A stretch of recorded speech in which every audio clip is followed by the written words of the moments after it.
Hey ladies and gentlemen, Richard Core Kenobi here, and I'm back again for another review, and today we are reviewing the first dub episode of Dragon Ball Super. Now, I've been looking forward to this for quite some time, like all of us have, and it's finally here. It premiered last night on Cartoon Network / Toonami / Adult Swim, and if you don't live in Texas like I do, it comes on for me, since I have Texas time, it will come on at 7, then they'll have a rerun of it if you missed it the first time, and then they will show the Dragon Ball Z Kai, the final chapters. But if you live in the other part of the world, it'll come on at 8 to 10. So yes, there is that. Now, I've been a fan of Dragon Ball Super for 2 years. I watched the Japanese version 2 years ago, and I'm still watching it to this day. I watched the newest episode last night with the Great Saiyaman. It was awesome. Won't spoil it.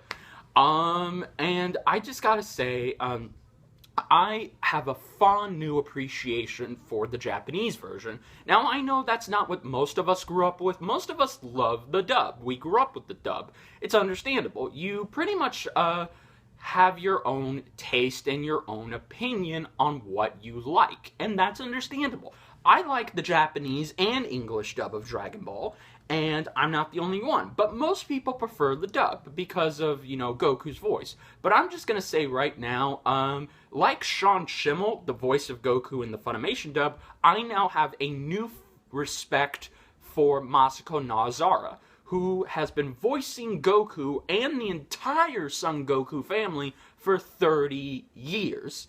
This woman is talented, and she did an amazing job as the voice of Goku Black in the Future Trunks arc. So, again, guys, she is very multi-talented, and the fact that she has been playing all of Goku's family, even Goku himself, that deserves, you know, some kind of respect.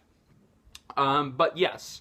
Now then, here's what I liked about this dub. So again, I'm going to just give you guys my review on the production, how it sounded, everything like that. I'm not going to actually give you a review of this episode because I've already done that. I did a review for this episode 2 years ago, and if you want, you can try and look that up. Hopefully, it's not blocked because, again, because of music issues, it got blocked. So, yes.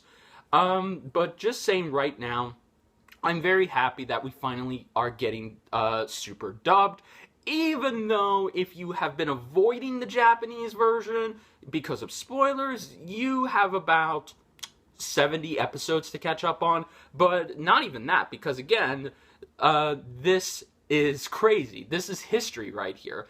The dub has now come out in America, and the Japanese version is still going on in Japan. So Japan is ahead of us when it comes to this series, but it's just crazy how now we can have two of them back to back.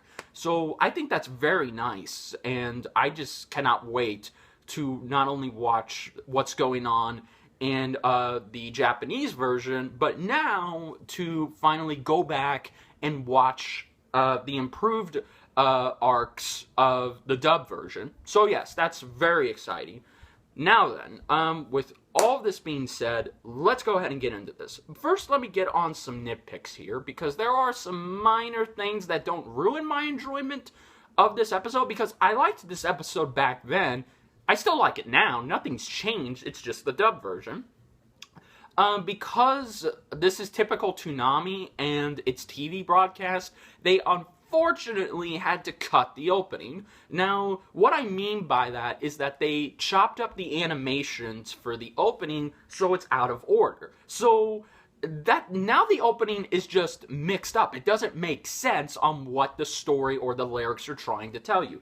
And no, before you ask, if you did not see it last night, none of the songs are dubbed. Like, the opening song and the end song are not dubbed. For obvious reasons, I do not know, but so don't expect to hear English lyrics with this dub. And I know some of you who like those type of English dub openings. I apologize, but you can look it up online. So yes. Other than that, I was just not a fan of that, because they're pretty much doing the same thing that they did to One Punch Man and other animes. But again, it'll be restored on streaming services and on the Blu-ray releases, so no problem there. Other than that, one translation that did not make sense, and I think they were just doing this to tie it in with Dragon Ball Z Kai, which I don't mind, it's just the way they said it. The opening starts off with the narrator saying, "last time on Dragon Ball Z." Now, if you do not know, Dragon Ball Super has a 10-year time skip before the end of Z. So technically, it's its own thing, but it's not the end of Z, if you get what I'm saying. So again, they were just saying that because it's classic Dragon Ball. So again, nothing bad there. It's just like, they could have just said "last time," and then say Goku and Vegeta defeated Kid Buu. Like, you see, they didn't have to go that far, is what I'm saying. So yes. Alright. Now that all of the nitpicks are done, let's get into the actual meat of this episode. First of all, production. They are using the Blu-ray releases of, or I should say, they're using the Japanese Blu-ray releases for Dragon Ball Super for the first 2 arcs. So there will be no bad animation once the infamous and famous Episode 5 comes out. Now, yeah, if you remember Episode 5 2 years ago, that episode was notorious for its animation. So, yeah, but we won't have to worry about that here. So we're gonna get good animation. Thank you, Funimation. So yeah, the animation for the TV looks pretty good. I mean, it looked good on my TV. It was very good. I was very impressed. And other than that, the animation looked fine. But the voice cast, because that's what you want to hear. Everybody from Dragon Ball to Dragon Ball Z to Dragon Ball Kai returns except Bailey as, Linda Bailey as Kid Trunks. Now, she unfortunately could not come back because she had some other things to do, so they got her replacement, Ashley Tipsy. At least, I think I just said her name right. Again, apologies if I didn't. Please comment down below if I got that name right. She is replacing Kid Trunks. And I gotta say, I was a little skeptical because, again, I've been used to Bailey's performance as Kid Trunks for so long, like the rest of us. But when I heard Ashley's version, I gotta say, it was very good. Like, she sounded identical to Bailey. So I really gotta give her a great performance. I think she's gonna do great in this role. And I just loved her performance. I had no criticism. It didn't sound like, you know, it was off in some areas. It really sounded like Bailey had not left. So, huge props to them for that. Of course, you got the regular cast. You got Sean Schimmel, Christopher R. Sabat. So many of the voice cast that we've grown to love. And I gotta say, they did an amazing job. Their performances in this first episode is identical to the Battle of Gods movie, and I have to say, that's pretty damn impressive. Like, nobody sounded off. Nobody sounded like they were reading from a script or a booth. They really sounded genuine in their performances. And, of course, there was no doubt about that. I'm just saying, it really was so good to hear these cast members back as their respective roles. So, yes, I loved hearing Sean as Goku. I loved hearing Chris Rager as, or I'm sorry, I'll just say Chris. I loved hearing Chris as Majin Buu and Mr. Satan. Again, sorry if I get some of these casts wrong. I just woke up, so I'm a little tired, so please excuse my dumbass. I'm kidding, guys. So yes, just overall, the entire cast did great, and I was just impressed by their performances. And I'm really looking forward to next week's, which they didn't. That's another nitpick I forgot to mention. They unfortunately do not show the end preview for the next episode. Now, if you don't know, in the Japan version, they always end the episode with Goku or the other Dragon Ball Z Z fighters. They always narrate the next episode and get us pumped up for what's coming up next. And I was really looking forward to hearing Sean do that as Goku, but yeah, that's not happening. So they're probably just going to release the previews for the dub on YouTube, which makes sense in the long term. So yeah, other than that, it's fine. Everything looked great. I really liked the soundtrack. I am glad that they left the soundtrack alone. Nothing was off. So yes. And, I think that's pretty much it. Like, again, I mean, just overall, this episode was a good start.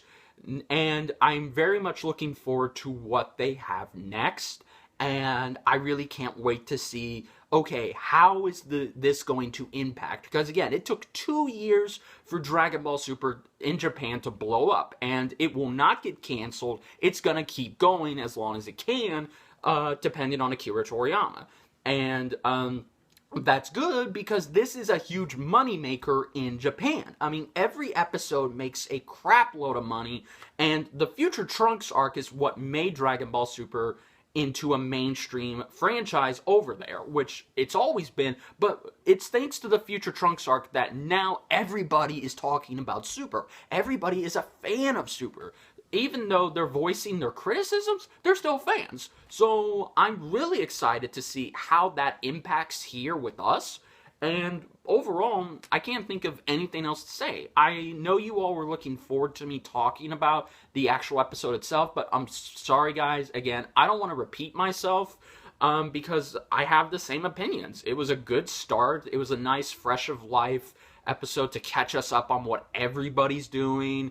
And I'm just looking forward to seeing the Battle of Gods arc again, but this time the dub version, and just see, okay, how are the actual performances going to do? And we'll see about that. Now, in case you're wondering, I will not be reviewing this show week to week because, again, it's kind of tedious at this point because I've seen every season of Dragon Ball Super. I've seen the Battle of Gods season. I've seen the Resurrection F season. I've seen the Universe 6 versus Universe 7 tournament season. I've recently seen the Future Trunks arc season. And so it's kind of pointless for me to talk about it, but here's what I will do. If I will review the Battle of Gods arc when it ends, when the dub Battle of Gods arc ends and we get into Resurrection F's arc, I will talk about it. So I'll talk about the overall arcs and how I thought they were performed and how I thought they were executed. So yes, that's what I'll do, so that way it's much easier. But I will give you my thoughts on Kai, because I do plan on reviewing Kai, and I really want to get my thoughts out on the final chapters. And just bear in mind, I think Kai's amazing. I'm a new fan to Kai, and I have just loved it so far. Very good, and I'm very glad that we got the Boo arc finally. So, yes, overall, not going to rate this episode because I think I already did that 2 years ago, but if I did, the rating still stands. It's a great episode, and it really is the beginning of something awesome. So, yes, guys, overall, if you enjoyed this review, please like, comment, subscribe. Let me know down below, how did you enjoy the first dub premiere of Dragon Ball Super? Will you be watching it, and will you be tuning in every Saturday to see it? And what are your thoughts on Dragon Ball Z Kai? Let me know down in the comments below. And until then, this is Richard Core Kenobi saying, may the Force be with you. Later, guys.